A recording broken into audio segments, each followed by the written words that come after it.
Our chairman happens to be the Joe Dominguez, who is the CEO of the largest clean energy company, a Fortune 500 company in the United States, who was my mentee. And we broke up, and we have a Latino on one side, and on Exelon we have an African American. We were able to demonstrate diversity and the opportunity for diversity. This secretary is an unbelievable woman. She has shown how to make things happen.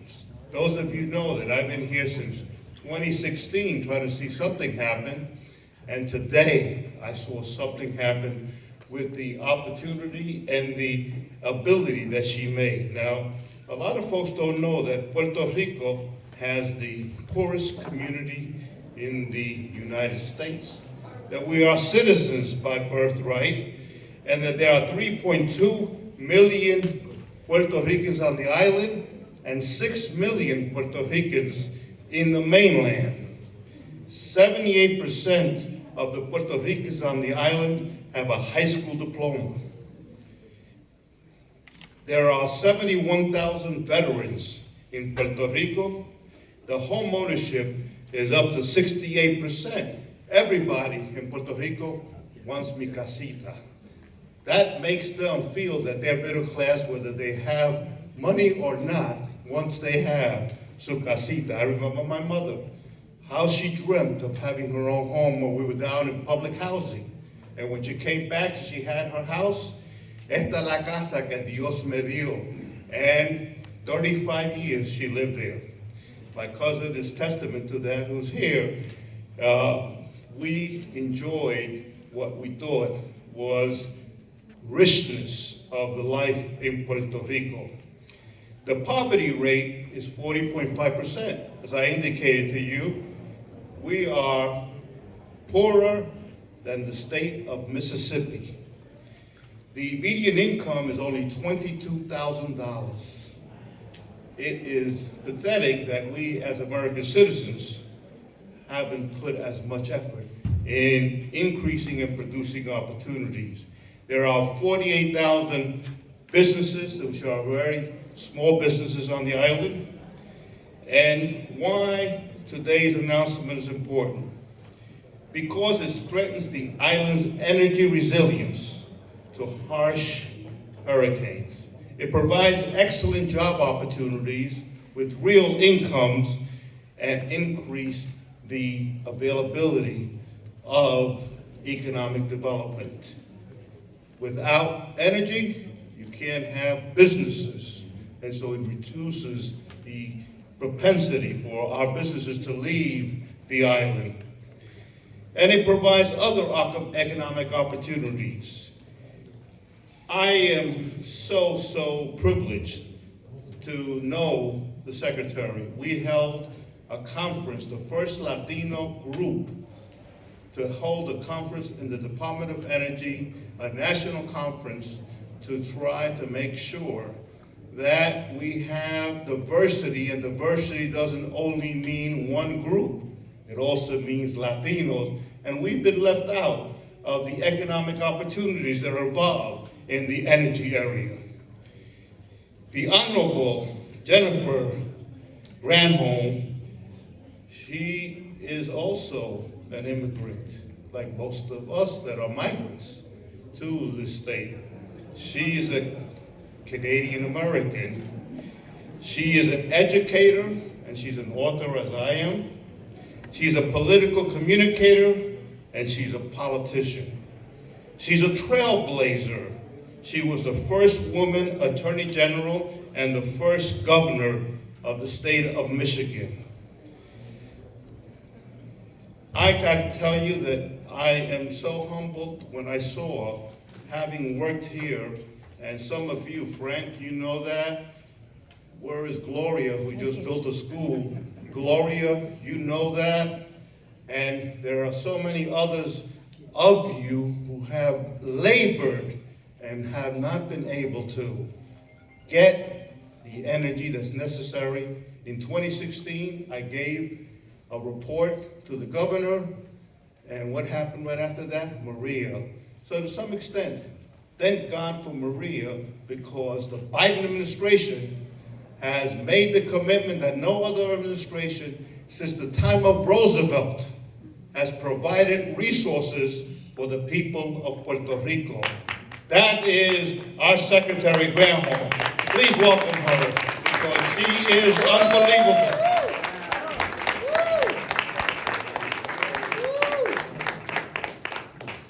So much, my goodness, it was way more than I deserve, especially since we've got, the proof will be in the pudding, right? I mean, we've announced all this funding, we've announced all of these meetings, all of these intentions, but, it's only gonna matter if we really do the job, if we really get to 40% renewable by 2025 and 100% by 2050. And, I'm sure all of you all who have been in business, that old adage, in God we trust, all others bring data. That's how I feel about this. We have got to demarcate this, as we were just saying. What gets done gets measured. We've got Gantt charts to say, where is this, move this along, hold everybody who is responsible is held to what they say they're gonna do. There's a lot of players in the mix in Puerto Rico, as you all know, so many players, but the boat with all of those players is moving in the same direction. Everybody has an oar, and the question is, how quickly can we get everybody to row together?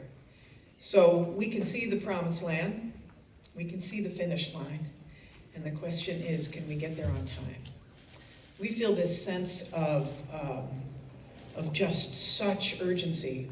I count every day the number of work days left until January 20th of 2025, which is the next inauguration day.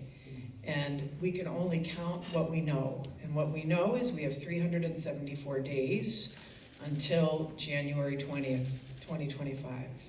And so every one of those days, we have got to make progress. Every one of those days, there is potential for a grandmother who dies of a heat stroke.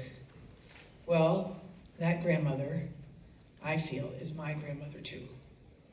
The child who needs a respirator and is put into the hospital because they don't have power to be able to stay on that respirator, that's my child too.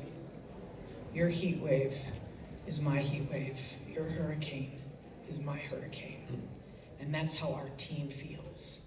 We feel so charged with getting this done. So I'm grateful to you for hosting this Hispanics in Energy, and obviously we are totally committed in the Biden administration to diversity, and you can't have a good program unless you have people who are impacted at the table. And so this is why we are here so often. This is my 5th visit. That old adage, the first visit, you're a guest. The second visit, you're a guest. By the 3rd visit, it's a catastrophe. I hope that's not the case in this instance, but I will keep coming back. Augustine, who is our voice on and feet on the ground here in Puerto Rico, Ernesto and Marisol. I don't know. I see Ernesto is here. I don't know if Marisol's in the room, but we are a team of Puerto Ricans, and then me, an honorary, I hope. So we're gonna do this. We're gonna deliver with all of you. As we say, all this funding, it is private sector led, government enabled. So the private sector's got to do its job in making this happen as well. We got the resources, we have the people, we have the will, we have the heart, we have the soul. Now we just got to make it happen together. And I'm introducing you because you are going to be making this happen too, Sam Sanchez. Sam Sanchez is the co-founder of Solar Lake Solex. He just whispered to me that they're considering putting a manufacturing plant for solar panels here on the island. Super important because you're going to see a lot of demand for those panels. Please come up and say a few words.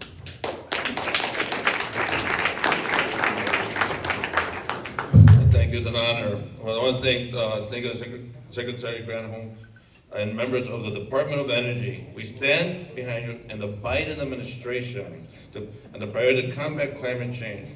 And we applaud the historic commitment to ensure residents of Puerto Rico have access to clean, reliable, and affordable electricity.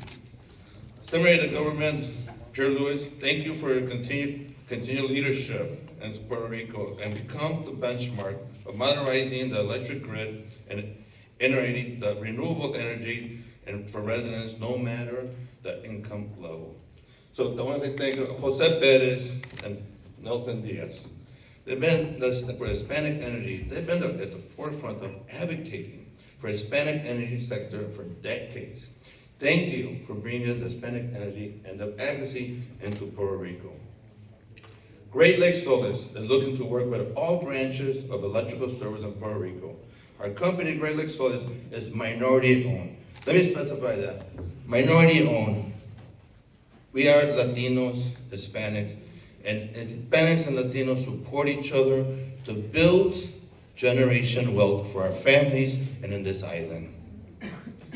This commitment is ready to contribute to Puerto Rico.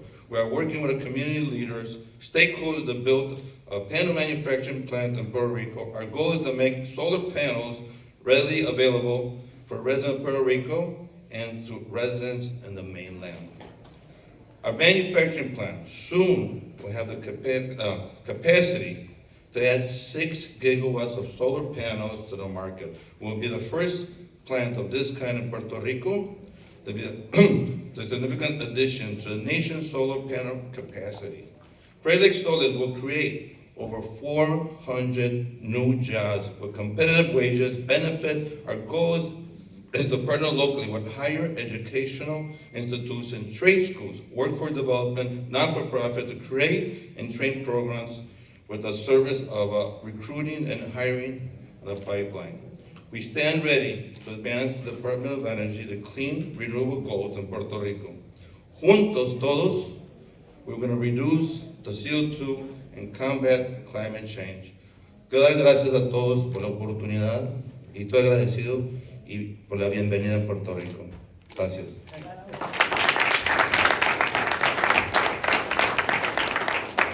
Well, you know, in Puerto Rico, we got more minorities than majorities, you know that.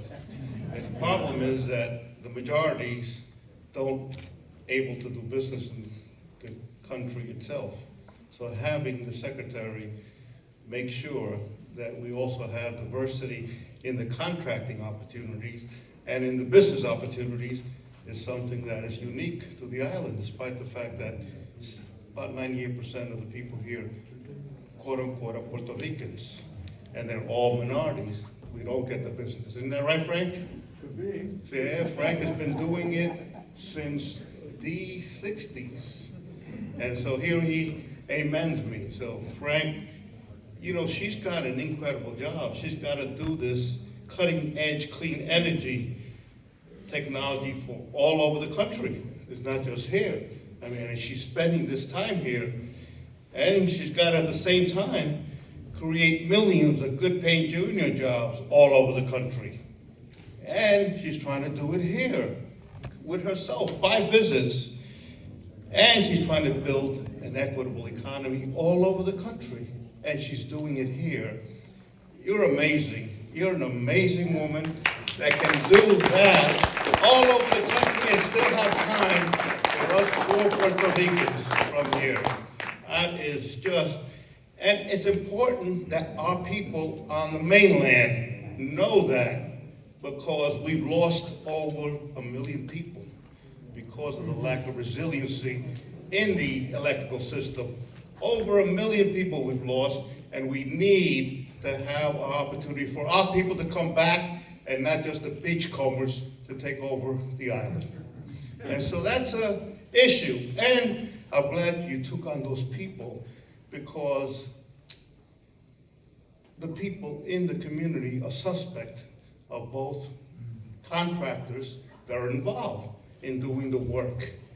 And you are such a good lawyer that you did it with a period of love instead of having them feel against the wall like I do. And so it was really, really wonderful. And I just wish she could live here all the time so she can do this for us. Man. Anyway, we have, I forgot to introduce our CEO, Jose Perez. Jose, you want to say hello at least to the people? Because no quiere hablar español. Okay, Ibanez. So, that's the way he is. He does the work, and we make sure that he puts it together. So, we have the Vice President of Government Affairs. I think it's the next speaker, right? Ivan Baez. Come on up. Ivan Baez.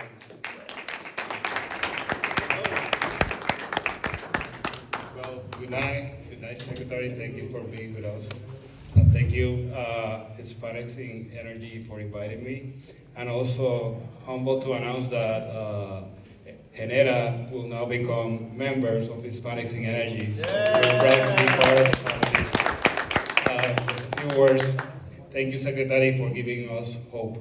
I truly, I feel, I have my family here. We have been to Maria, Fiona, earthquakes. Has been kind of difficult. And, when I tried to enter in the Genera Crusade in order to move Puerto Rico to renewables, and at the same time, keep those old equipment operating. It's a challenge, but I think that we're all trying to make a better system for the island, for the grid, and we're thankful for you being here, giving us hope, and we're looking forward to work together.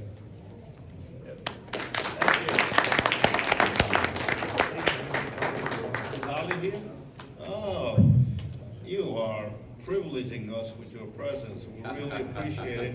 Would you send Sarah and my love to my senator, who's now the President of the United States, Biden? Would you make sure you say hello to them? Say, Judge Diaz, who used to bother you in Delaware. And we had a wonderful relationship. And I got to tell you, the governor of Puerto Rico used to sneak into Delaware to meet, and this is, secret stuff. When you see him, to meet with Biden, so he could tell Biden about his policies and his stuff and so forth. So he wouldn't even meet them in Washington, D.C. Well, you know why? He got to get home on time to be with his family, and it was back and forth on the Amtrak. And that was my vice president, then president, my senator, and now a man who's taken on. He knows Puerto Rico better than most people in the United States. So, Ali, would you please give us some words? He's the top energy person in policy in the White House. So Ali is not no baggage carrier. He produces the policy. So thank you, Ali, for joining us. Thank you so much. So grateful to be here with all of you and get a chance to spend time with the Biden administration's secret weapon, especially on the climate crisis, Secretary Granholm, who I think has done here in Puerto Rico a master class in the way we want to approach tackling the climate crisis. In the campaign, I remember talking to then, I guess he was vice president, sitting on his porch in Delaware, and he said, if we just go from a energy sector that puts pollution into the sky to an energy sector that's clean, we will have missed the opportunity. We'll have missed the opportunity. Tackling the climate crisis is to harness that shift to a clean energy future to also lift up communities that have been systematically excluded from opportunity.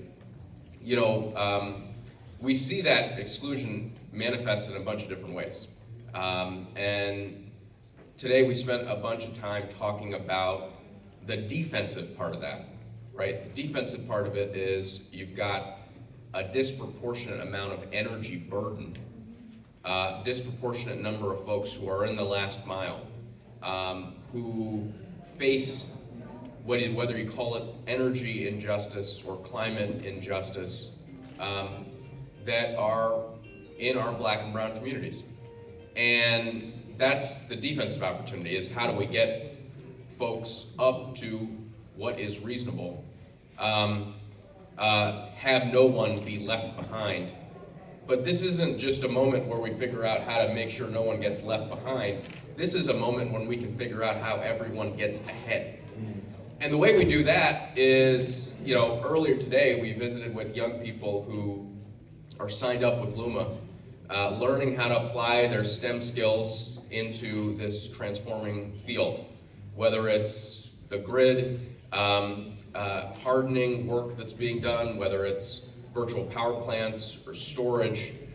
These young people are bringing their talent to the challenge that defines our time. And on wealth creation, this is the conversation we have at the White House, is let's not just figure out how to deliver clean school buses or zero emission buses to communities around the country. Let's figure out how we use those as a source for wealth generation for American families around the country. Let's not just figure out how to stamp panels onto roofs. Let's figure out how we manufacture them here in Puerto Rico. Let's not just figure out how we deploy. Let's figure out how we deepen the economic opportunity and reverse the trends that we've seen for so long. As I think about the clean energy transformation that's in front of us, that I think will define the economy in the coming decade, maybe more.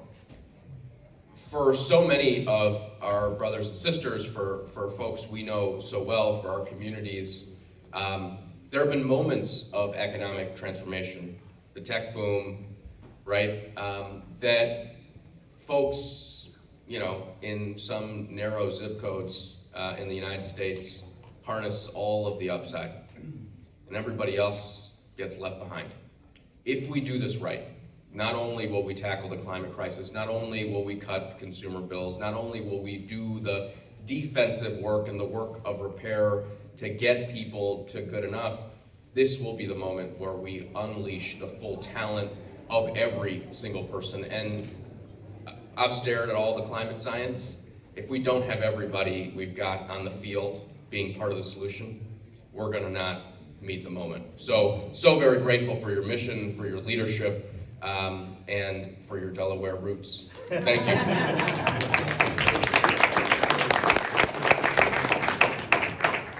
Don't forget that name, Ali Zadai. Wonderful, wonderful. He's been with the vice president and the president and so forth for a while. So it's really wonderful to have him decide and come with us. There's a person, Madam Secretary, my first convention that I went to was Jimmy Carter.